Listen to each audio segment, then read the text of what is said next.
សួស្តីបងប្អូនថ្ងៃនេះយើងបានធ្វើស្លម្រះដែរគ្មានពីលើលោកទៀតអញអើយតែបានផ្ទះបាញ់អត់ត្រូវមែនអូខេឥឡូវយើងមើលគ្រឿងផ្សំរបស់យើងគឺមានម្រះចំនួន3-4ផ្លែហើយនឹងសាច់ជ្រូកល្អបងសាច់ជ្រូកនេះគឺ12ជាន់ណា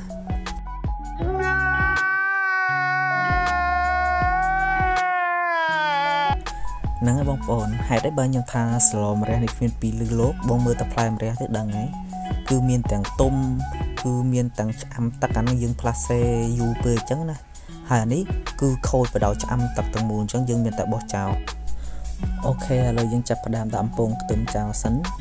ហើយយើងនឹងគ្នាញ៉ាត់សាច់ដាក់ក្នុងម្រះបងអូនចូលចាប់អំពងខ្ទឹមជាមុនពីព្រោះវាបង្កើនរសជាតិឈ្ងុយឆ្ងាញ់អញ្ចឹងណាហើយពេលយើងដាក់សាច់ដាក់អីចូលអញ្ចឹងទៀតវារឹតតែឆ្ងាញ់ព្រោះសាច់ពេលដែលយើងច្រាំហ្នឹងយើងផ្សំគ្រឿងផ្សំអីដែរអញ្ចឹងហើយដឹងតែឆ្ងាញ់មាត់ទៅដែរណាហើយយើងហូបឆ្ងាញ់ខ្លះទៅបងប្អូនព្រោះថាយើងធ្វើការនៅប្រទេសកូរ៉េគឺយើងឃ្លាតឆ្ងាយពីបងប្អូនពីម៉ែឪអញ្ចឹងយើងមានតែខ្លួនទីពឹងខ្លួនយើងត្រូវចេះរកមុខហូបណាដែលយើងអាចញ៉ាំទៅមានកម្លាំងហើយអាចហូបបាយបានច្រើនអញ្ចឹងណាយើងគួរតែធ្វើវាទៅហើយងាយម្ហូបខ្មែរយើងគឺមានច្រើនណាសាមញ្ញតែយើងត្រូវតែព្យាយាមធ្វើវាឲ្យបានច្រើនយូរទៅយើងនឹងស៊ាំហើយយើងអាចធ្វើបានអ្នកខ្លះគេថាហូបឆ្ងាញ់អញ្ចឹងហូបច្រើនអញ្ចឹងតើចុងខែសល់អីខ្លះចុងខែមានសល់អីគឺមានតែបំណុលសងគេរាល់ខែថាមែនថាអត់យូរទេកុំតែបងអូនទោះបីហូបច្រើនយ៉ាងណាក៏ដោយក៏បងអូន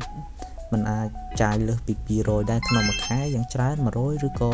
$150ទេកុំតែយើងអាចនឹងចំណាយអីផ្សេងទៀតចឹងណាយើងកំបោកលំអីយើងគិតតែរឿងការហូបចុកចាហើយការហូបចុកគឺវាសំខាន់ណាសម្រាប់យើងធ្វើការនៅស្រុកគេយើងត្រូវការកម្លាំងយើងត្រូវការហូបឆ្ងាញ់ដើម្បីធ្វើការយកលុយមកចំណាយទៅលើអ្នកផ្ទះផងគ្រួសារផងហើយនឹងការរស់នៅប្រចាំថ្ងៃយើងបន្តទៀតចឹងណាបើយើងកន្លែងតែរីខាំពេកយើងហូបក្រៀមក្រោះពេកក៏អត់មានកម្លាំងដែរអញ្ចឹងកុំខ្វល់ច្រើនធ្វើមកជីវិតយើងវាតោករ៉ាចាំមើលវាតទៅមុខទៀតវាយ៉ាងម៉េចអូខេឥឡូវម្ហូបយើងបានពុះហើយពុះតែអញ្ចឹងយើងទុកតែរយៈពេល5នាទីអីឬក៏7នាទីអីយ៉ាងយូរយើងអាចដួសហូបបានហើយតែយើងអាឡែងស្រង់មើលតែវាស្ទើរអីខ្វះអីចឹងណាបងប្អូនប៉ុន្តែមើលទៅថាវាអាចល្មមអាចហូបបានហើយព្រោះយើងផ្សំរួចហើយយើងដាក់គ្រឿងដែររួចហើយចឹងណាអញ្ចឹងយើងទុកចោលប្អូនក្រាស់សិនយើងទៅមុជទឹកសិនអូខេឥឡូវយើងមកពីមុជទឹកវិញហើយអញ្ចឹងគ្មានអីធ្វើក្រៅពីរៀបចំហូបបាយទេពីព្រោះហេវបាយខ្លាំងណាស់លោកអើយណា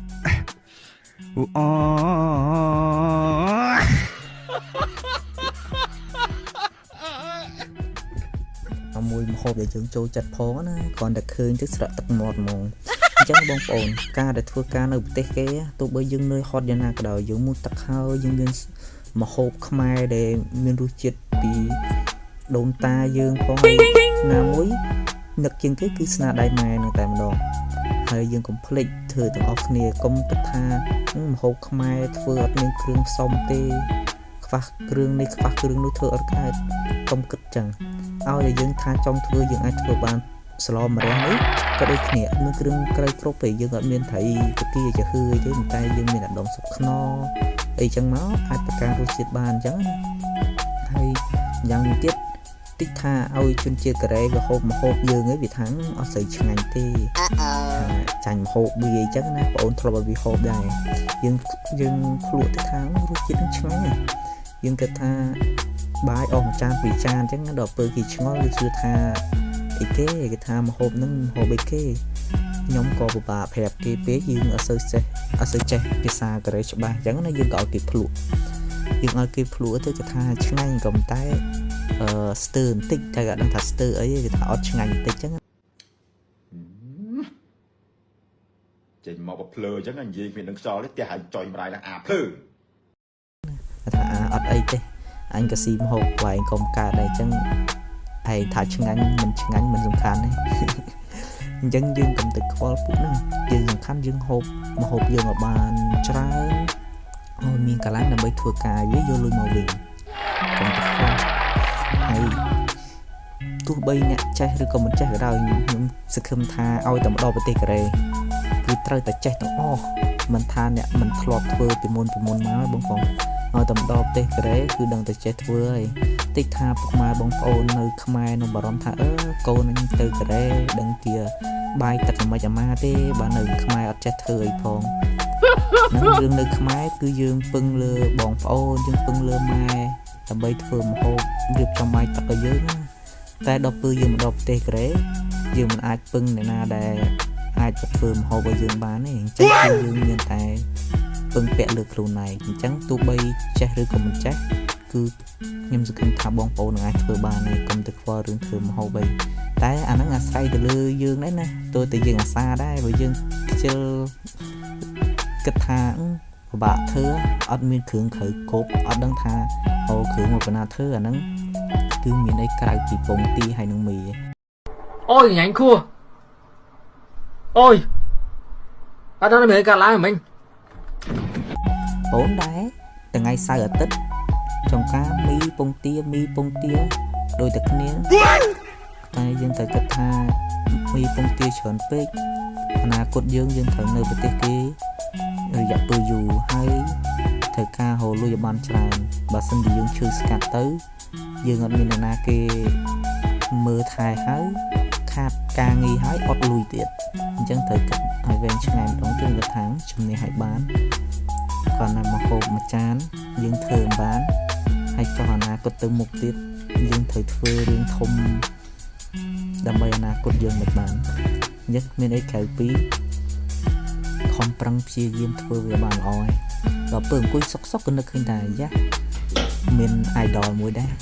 នេះ idol នេះគឺជំនួយ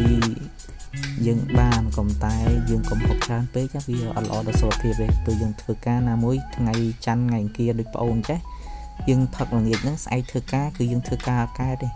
អញ្ចឹងគឺយើងអត់ផឹកទេព្រោះថាវាប៉ះពាល់ដល់ការងារបើសិនជាមានគ្រោះថ្នាក់ទៅកំហុសគឺកំហុសយើងវាពិបាកណាស់បើយើងមានគ្រោះថ្នាក់ក្នុងកន្លែងការងារគឺតកែអ្នកទទួលខុសត្រូវទេប៉ុន្តែបើសិនជាយើង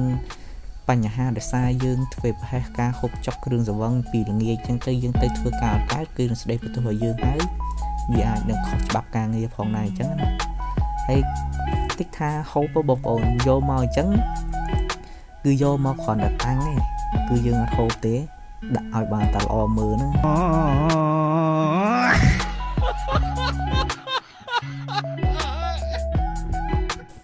តែមើលនៅចង់ហូបវិញបងប្អូនចង់ហូបប៉ុន្តែយើងត្រូវគិតថាស្អែកគឺយើងត្រូវធ្វើការងារអញ្ចឹងណាអញ្ចឹងយើងអត់ហូបទេទុកចោលវិញហើយអញ្ចឹងយើងត្រូវគិតដល់ការងារជាចម្បងអញ្ចឹងសូមជម្រាបលាអរគុណបងប្អូនដែលតាមដានខ្ញុំកន្លងមកបាយបាយ